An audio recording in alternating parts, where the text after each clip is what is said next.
बिहार में स्वागत है आपका। मैं हूं आपके साथ सिरांधा शेखर। शुरुआत बड़ी खबर के साथ। महागठबंधन में सीट शेयरिंग के फॉर्मूले पर चर्चा हो रही है। 135 से 140 सीट पर आरजेडी चुनाव लड़ सकता है। खबर यही कि 135 से 140 सीट पर आरजेडी चुनाव लड़ सकता है और इसके साथ ही कांग्रेस के हिस्से आ सकती है 50 से 55 सीटें।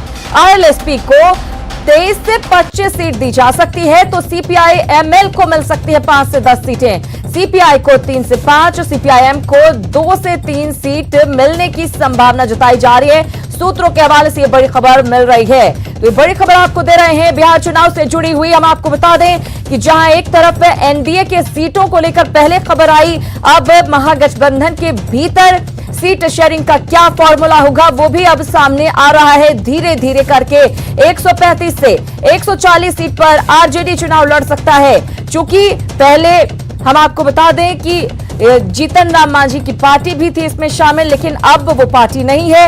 ऐसे में जो पार्टियां हैं उनको कितनी सीटें मिल सकती है वो बात अब सामने आ रही है। 135 से 140 सीट पर आरजेडी चुनाव लड़ सकता है। कांग्रेस के हिस्से 50 से 55 सीट आ सकती है। वहीं आरएलएसपी को दी जा सकती है 23 से 25 सीट तो सीपीआईएमएल को मिल सकती है 5 से 10 सीट। इसके अलावा लेफ्ट की अन्य जो पार्टियां हैं, सीपीआई को 3 से 5, सीपीआईएम को 2 से 3 सीट मिल सकती है। तो ये बड़ी खबर इस वक्त की आपको दे रहे हैं बिहार चुनाव से जुड़ी हुई। बिहार और विधानसभा चुनाव जैसे जैसे नजदीक आ रहा है वैसे वैसे सबसे अहम पहलू जो है इसका सीट शेयरिंग, गठबंधन के भीतर जो सीट शेयरिंग का मसला होता है उस पर सबसे ज्यादा माथापच्ची होती है और उसको लेकर हालांकि कांग्रेस की तरफ से लगातार आपत्तियां पहले उठाई जाती रही। उसने हमेशा ये कहा कि कांग्रेस लोकसभा चुनाव में भले ही कांग्रेस ने कॉम्प्रोमाइज कर लिया, लेकिन विधानसभा चुनाव में इस बार कांग्रेस कॉम्प्रोमाइज नहीं करेगी। लेकिन अभी जो खबर मिल रही है 50 से 55 सीट कांग्रेस के हिस्से में आ सकती है। इधर सीट बंटवारे पर चर्चा के बीच बयानबाजी भी जारी है। जेडीयू प्रवक्ता संजय सिंह ने कहा कि महागठबंधन में सीटों पर घमासान है तो आरजेडी विधायक भाई वीरेंद्र ने सब कुछ तय हो जाने का दावा किया है। गठबंधन में अगर सीट को लेकर सारा चीज तय कर लिया गया है तो आदरणीय जीतन राम मांझी क्यों निकले? पहला।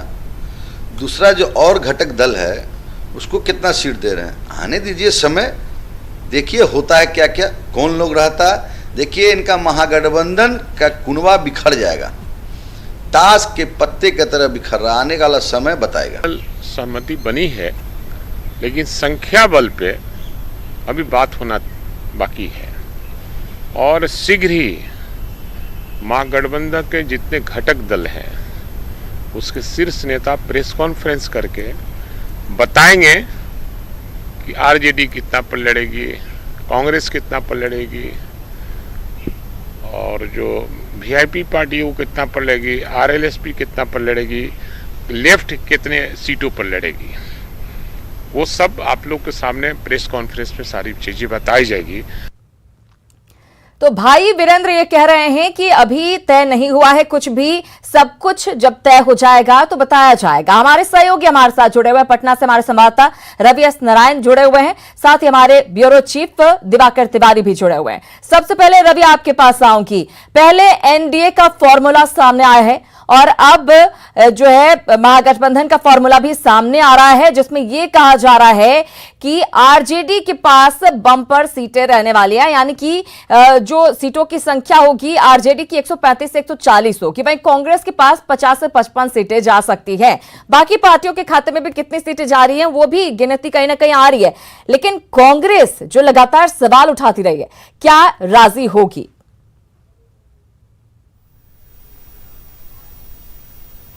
जी बिल्कुल सिरांधा, और महागठबंधन में सीटों को लेकर के चर्चाएं बिल्कुल अंतिम दौर पे है और लगातार बात चल रही है। और सबसे बड़ा सवाल यही है कि जिस ढंग से आरजेडी लगातार कहते रहा है कि लगभग 150 सीटों पर यह पार्टी लड़ेगी, बातें चल रही हैं, कांग्रेस की तरफ से जो आला कमान है उनको, कांग्रेस के जो बिहार के जो नेता हैं, सदानंद सिंह हो या और भी कई नेता हैं, वो लगातार कहते रहे कि 70 से 80 सीटों पर लड़ेंगे।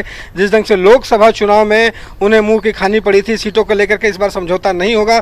लेकिन जो जानकारियां मिल रही हैं उसके मुताबिक फिर से जो है आरजेडी 50 से 55 सीटों से ज़्यादा पर तैयार नहीं हो रही है। इस गठबंधन में सबसे मुश्किल का जो दौर है बात करने का, उसमें उपेंद्र कुशवाहा जो हैं उन्हें लेकर के है, क्योंकि उपेंद्र कुशवाहा को लेकर के न तेजस्वी कुछ बात करने को तैयार थे, ना ही कांग्रेस की तरफ से ज़्यादा बातें की जा रही थी। उपेंद्र कुशवाहा ने यहाँ तक कह दिया कि इस एनडीए को हराने के लिए हमें अगर जहर का घूंट भी पीना पड़े तो हम जहर पीने के लिए तैयार हैं।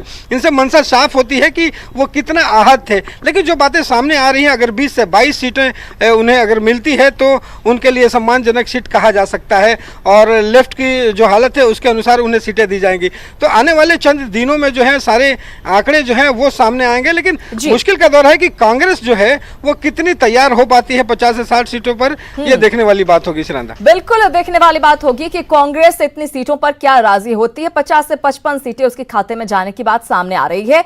ब्यूरो चीफ हमारे जुड़े हुए हैं हमारे साथ दिवाकर तिवारी। दिवाकर, हमने देखा है कि लोकसभा चुनाव में जब सीटें कांग्रेस के खाते में गई तो कितनी नाराजगी देखने को मिली, और इसके अलावा दूसरी अगर हम पार्टियों की भी बात करें, चूंकि यहां पर अब जीतन राम मांझी की पार्टी हम नहीं है, तो लोगों को उम्मीद होगी कि बाकी जो सीटें बचेंगी उसमें सभी को बराबर का हिस्सा मिल सके। वीआईपी का भी फिलहाल जिक्र नहीं हो रहा है, हालांकि संतुष्टि मुकेश सैनी जताते हुए नजर आए थे।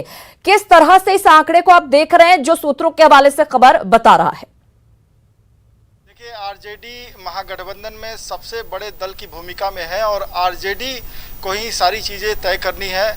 आरजेडी से ही सभी दलों की बातचीत होनी है। तो आरजेडी ने 3 दलों के साथ लगभग अपनी बातचीत को आखिरी मुकाम तक पहुंचा दिया है। लेफ्ट के जो 3 दल हैं उनके साथ उनकी बातचीत बिल्कुल आखिरी दौर में है, और सीटों के जो फार्मूले हैं उस पर बातचीत चल रही है लगातार। अगर सीपीआई माले की बात करें तो सीपीआई माले 5 से 10 सीटों पर उसकी मजबूत दावेदारी है। हालांकि सीपीआई माले ने जो सीटों की लिस्ट फहरिस्त सौंपी है वो 20 सीटों की है, 16 से 17 सीटों का, और उसी तरीके से सीपीएम और सीपीआई का है कि एक 16 और एक 17 सीटों का फहरिस्त इन्होंने सौंपा है। लेकिन ये माना जा रहा है कि सबसे बड़ी दल वामपंथी पार्टियों में वो है सीपीआई माले, जो 3 सीटें जीती थी और साथ उसके दूसरे नंबर पे प्रत्याशी रहे थे। तो उसको 5 से 10 सीटें देकर मना लेगी आरजेडी, ये सोर्सेस से खबर आ रही है। उसके बाद जो वामपंथी दलों में जनाधार है वो 3 से 5 सीटों का सीपीआई का है। और जहां तक सीपीएम की बात है तो सीपीएम कभी किसी वक्त बड़े जनाधार की पार्टी हुआ करती थी बिहार में, उसके सीमित क्षेत्रों में जनाधार हुआ करते थे। लेकिन आज के डेट में सीपीएम सिमट गई है, तो सीपीएम की 2 से 3 सीटें होगी। तो ये लेफ्ट दलों के साथ आरजेडी की बातचीत बिल्कुल आखिरी दौर में है। जहाँ तक मुकेश सहनी की बात करें तो मुकेश सहनी खुद भी सार्वजनिक तौर पर इस बात को स्वीकार कर चुके हैं कि वो संतुष्ट हैं जो इंटरनल उनकी बातचीत हुई है। तो वो बातें सामने आ रही है कि उनको 3 सीटें साझा की गई थी लोकसभा चुनाव में, और उसके अनुसार वो दावा कर रहे थे 18 सीटों की, लेकिन उनको 8 से 10 सीटें साझा की जाएगी और इस पर वो सहमत भी होंगे। उपेंद्र कुशवाहा की बात करें तो उपेंद्र कुशवाहा, शरद यादव और जीतन राम मांझी और मुकेश सहनी के साथ एक दबाव बनाने के लिए फ्रंट तैयार कर रहे थे विद इन महागठबंधन, लेकिन वो कामयाब नहीं हो पाया और वो लोकसभा में कांग्रेस के दरवाजे से महागठबंधन में घुसे थे। इस बार कांग्रेस से कोई उनकी बातचीत नहीं हो रही थी, लेकिन बहुत दिनों के बाद बर्फ पिघल गई है और उनके पार्टी के 2 नेता जगदानंद सिंह से मिले, जिसमें वीरेंद्र कुशवाहा जो जगदानंद सिंह के ही करीबी हैं, कैमूर में वो जगदानंद सिंह के लिए काम करते रहे हैं, इसलिए उपेंद्र कुशवाहा ने उनको ही आगे किया बातचीत करने के लिए। तो ये माना जा रहा है कि 23 सीटें उन्होंने एनडीए गठबंधन में लड़ा था, वहीं से उनकी बातचीत शुरू होगी और कांग्रेस के साथ बातचीत करके उनको 20 से 25 सीटों में मना लिया जाएगा।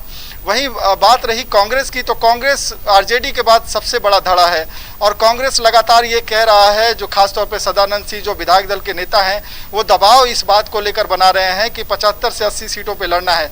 लेकिन बातचीत फाइनल होनी है टॉप लीडरशिप में। आरजेडी के टॉप लीडरशिप यानी कि लालू प्रसाद और तेजस्वी इस बात को तय करेंगे कि कांग्रेस कितनी सीटों पे लड़ेगी, और टॉप लीडरशिप जब आएगी तो ये आंकड़ा बताया जा रहा है कि 50 से 55 तक ये बातें बिल्कुल आखिरी मुकाम तक फाइनल हो जाएगी।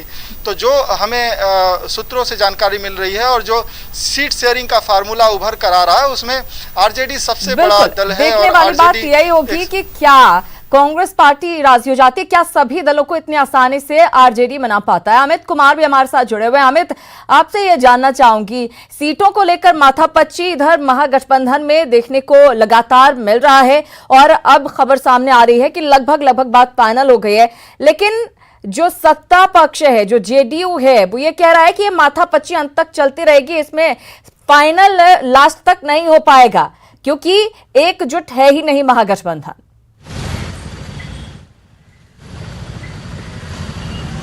देखिए बिल्कुल सिरांदा, ये जो विपक्ष का बयान है, सत्तारूढ़ दल का बयान है, इसमें अगर देखी जाए तो इसमें थोड़ी हकीकत है भी, क्योंकि सीट शेयरिंग जो है वो महागठबंधन में इतना आसान नहीं है।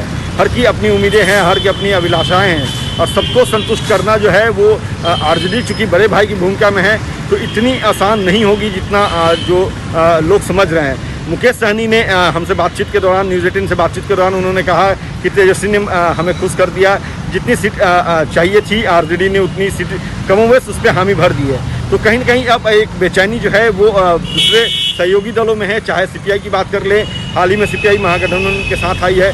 उसके अलावा बात अगर आरएलएसपी की कर ले तो आरएलएसपी के भी जो नेता हैं वो कल आरजेडी का जाले जो हमारे पीछे आप देख रहे हैं यहाँ पे आकर के प्रदेश अध्यक्ष के साथ उन्होंने बैठक की थी और कहीं ना कहीं पर्सनल पॉलिटिक्स जो है अब शुरू हो चुकी है और यही वजह है कि जो आरजेडी तकरीबन 140 सीट पे लड़ने की बात सामने आ रही है। सूत्रों से जो जानकारी मिली है कि तकरीबन 140 सीट आरजेडी लड़ेगी उस पर, तो ये इतना सहज नहीं होगा क्योंकि कांग्रेस की अपनी उम्मीदें हैं। कांग्रेस का ये कि हमने भी मेहनत किया है, हमारी भी जो है वो बनता है सीट और कहीं ना कहीं 60 के करीब 55 से 60 के करीब जो है कांग्रेस डिमांड कर रही है सीटों को, तो इसको लेकर के जीत जो है वो देखने को मिल रही है।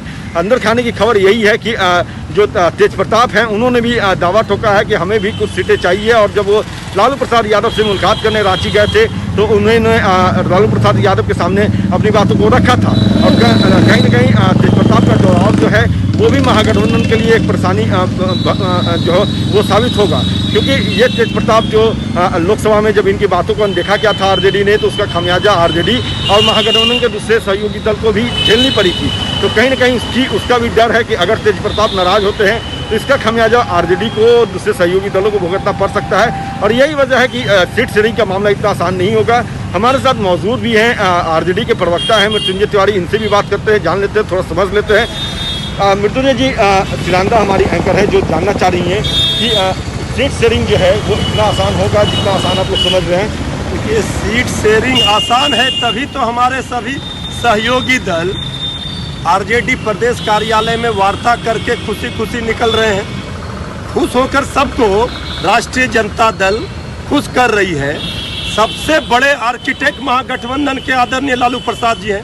तेजस्वी यादव जी के नेतृत्व में महागठबंधन के सभी सहयोगी दल खुश हैं और मजबूती से मुस्तैदी के साथ एनडीए का सुफड़ा साफ बिहार से करेंगे, इसमें कहीं कोई किचकिच नहीं है। नहीं, सत्तारूढ़ दल तो कह रहा है कि इतना आसान नहीं है जितना आसान आप समझ रहे हैं। आप जो है कहीं ना कहीं लोगों को भ्रमित कर रहे हैं, सब कुछ जो है वो ठीक नहीं चल रहा है महागठबंधन। देखिए, ये आप कह रहे हैं, सत्तारूढ़ दल तो जनता उनके नाव पर सवार नहीं है। जनता तेजस्वी यादव जी के साथ हो गई। नाव तो मांझी लेके भाग गए भाई, मांझी जी को तो पतवार दिया था लोकसभा चुनाव में तो नाव ही डुबा दिया, तो एनडीए का नाव डुबाने वो गए हैं। मांझी जी के जाने से यहाँ तो जनता का सैलाब जुड़ रहा है ना।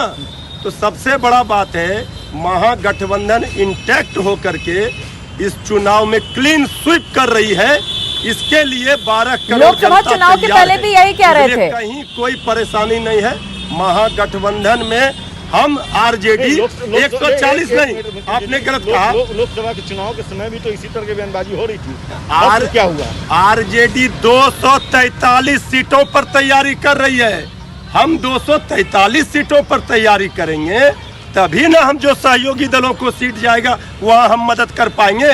हमारा तो जिस तरह से तेजस्वी यादव जी के लिए पूरी बिहार की जनता उम्मीदों के साथ देख रही है, अपना भविष्य उसमें देख रही है कि बिहार को बदहाली से निकालने के लिए, बिहार को विकास के रास्ते पर ले जाने के लिए तेजस्वी यादव जी ने जो संकल्प लिया है, देखते हैं। अब देखने वाली बात यही होगी कि क्या इस आंकड़े पर फाइनल बात बन पाती है और किस तरह से महागठबंधन एनडीए का मुकाबला कर पाता है। बहुत धन्यवाद आप तीनों का, अमित, दिवाकर और रवि, इस पूरी बातचीत और जानकारी के लिए। बहरहाल जब तक विधानसभा चुनाव नहीं हो जाते हैं तब तक ये तमाम हलचल चलती रहेगी, हर रोज बड़ी खबर आती रहेगी। जब फाइनल फैसला होगा तब भी न्यूज 18 बिहार झारखंड सबसे पहले आप तक खबर पहुंचाएगा। फिलहाल अगली बड़ी खबर की बात करते हैं। बिहार में बाढ़ से हुए नुकसान का जायजा लेने के लिए केंद्रीय टीम आज पटना से 3 जिलों के दौरे पर निकल गई है। गोपालगंज, मुजफ्फरपुर और दरभंगा के दौरे पर यह टीम है। केंद्रीय टीम की इच्छा के अनुसार इन जिलों में वो जहां पर भी भ्रमण करना चाहेंगे उन्हें जाने दिया जाएगा। 6 सदस्यीय इस टीम का नेतृत्व गृह मंत्रालय के संयुक्त सचिव पीयूष गोयल कर रहे हैं। 4 सितंबर को दिल्ली लौटने से पहले केंद्रीय टीम एक बार फिर बिहार सरकार के अधिकारियों के साथ बैठक करेगी। बिहार में बाढ़ से 16 जिलों के 130 प्रखंड प्रभावित हैं। इनमें 1333 पंचायतों के 8,36,000 लोगों पर इसका साफ साफ असर देखा जा रहा है। बाढ़ से 27 लोगों की मौत भी हुई है, लेकिन अब ये टीम पहुंची है, आकलन करेगी और आकलन के बाद जल्द से जल्द लोगों तक मुआवजा पहुंचाने की कोशिश की जाएगी। और बिहार में बाढ़ से जुड़ी 10 बड़ी बातें हम आपको बताते हैं। बिहार में बाढ़ का जायजा लेने के लिए अब केंद्रीय टीम पहुंच चुकी है। 6 सदस्यीय टीम पहले पटना पहुंची और उसके बाद 3 अलग अलग जिलों का दौरा करने वाली है। गोपालगंज, मुजफ्फरपुर और दरभंगा के दौरे पर यह टीम निकल चुकी है। जिले में जहां भी चाहे ये टीम जा सकती है। केंद्रीय टीम जायजा लेगी, आकलन करेगी। इस केंद्रीय टीम में 6 अधिकारी शामिल हैं जो कि नुकसान का आकलन करेंगे। पीयूष गोयल इस टीम का नेतृत्व कर रहे हैं। हम आपको बता दें कि 4 सितंबर को यह टीम दिल्ली लौट जाएगी। 2 दिनों तक ये आकलन करेगी। बिहार के अधिकारियों के साथ ये बैठक करने वाली है और उसके बाद बाढ़ से 16 जिलों के जो 130 प्रखंड प्रभावित हैं वहां के प्रभावितों को मुआवजा दिया जाएगा। 1333 पंचायतों के 8.36 लाख लोगों पर बाढ़ का असर हुआ है। 27 लोगों की जान भी बाढ़ की वजह से गई है। साकेत कुमार हमारे सहयोगी हमारे साथ जुड़ गए हैं, उनसे लेंगे ज्यादा जानकारी। साकेत, 6 सदस्यीय केंद्रीय टीम बाढ़ के नुकसान का जायजा लेने के लिए पहुंची है। ये टीम 3 जिलों के लिए रवाना भी हो चुकी है। सबसे बड़ी बात यही है कि चुनावी साल है, कोशिश यही होगी कि इस साल में बाढ़ से हुए नुकसान को लेकर जल्द से जल्द आकलन किया जाए और राहत भी प्रभावितों तक पहुंचाई जा सके।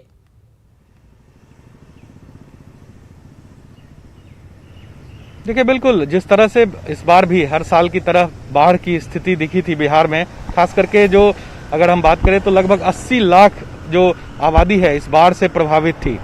ऐसे में बिहार सरकार ने भी केंद्र से मदद मांगी थी और अब केंद्र की टीम यहां पर आई है। कल शाम उन्होंने आपदा विभाग के साथ बैठक भी की है, जहां पर और भी जो विभाग हैं जो बाढ़ से जुड़े हुए, चाहे वो कृषि विभाग हो, जल संसाधन विभाग हो, आपदा विभाग हो, सभी के प्रधान सचिव ने जो टीम आई है 6 सदस्यीय केंद्रीय टीम, उसके सामने अपना प्रेजेंटेशन दिया कि आखिर बिहार के हालात क्या हैं। और अब आज सुबह पूरी टीम निकली है 3 जिलों के लिए और वहां पर ग्राउंड लेवल पे क्या स्थिति है, क्या अभी जो राहत कार्य चल रहे हैं उसकी क्या स्थिति है, इसका पूरा जायजा लेगी। और जो राज्य सरकार ने केंद्र से मांग की है, कई बार राज्य सरकार ने पत्र लिखकर भी केंद्र को इस बारे में कहा है कि बिहार को मदद बाढ़ राहत के लिए मदद की जरूरत है। तो ऐसे में अब ये टीम यहाँ पर पूरा सर्वे करके और उसके बाद केंद्र में जाकर अपनी रिपोर्ट वहां पर पेश करेगी और फिर बिहार को, चूंकि चुनावी साल है तो ऐसे में उम्मीद ज्यादा है कि इस बार बिहार के लिए केंद्र के तरफ से काफी कह सकते हैं कि रियायत मिलेगी, लोगों को फायदा पहुंचाने की कोशिश होगी। क्योंकि कल जब ये टीम 3 जिलों के दौरे के बाद पटना पहुंचेगी उसके बाद कल इनकी साकेत, फिर एक बार बिहार के बड़े अधिकारियों के साकेत, साथ। एक सवाल ये कि 16 जिले बाढ़ से प्रभावित हैं, ऐसे में 3 जिलों का दौरा ये टीम कर रही है, यानी कि बाकी जिलों का जो आंकड़ा होगा, जो आकलन होगा, वो वहां के अधिकारियों से लिया जाएगा, तभी बाढ़ प्रभावितों तक सभी जगह मदद पहुंच सकेगी।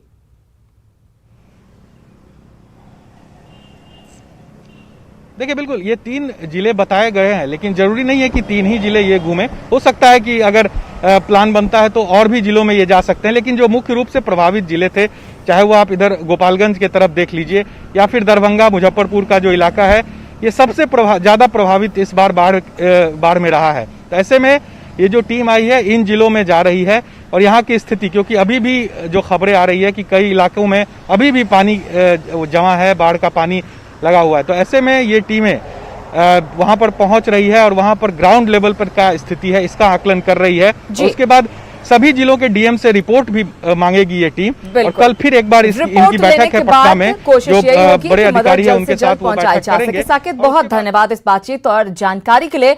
उम्मीद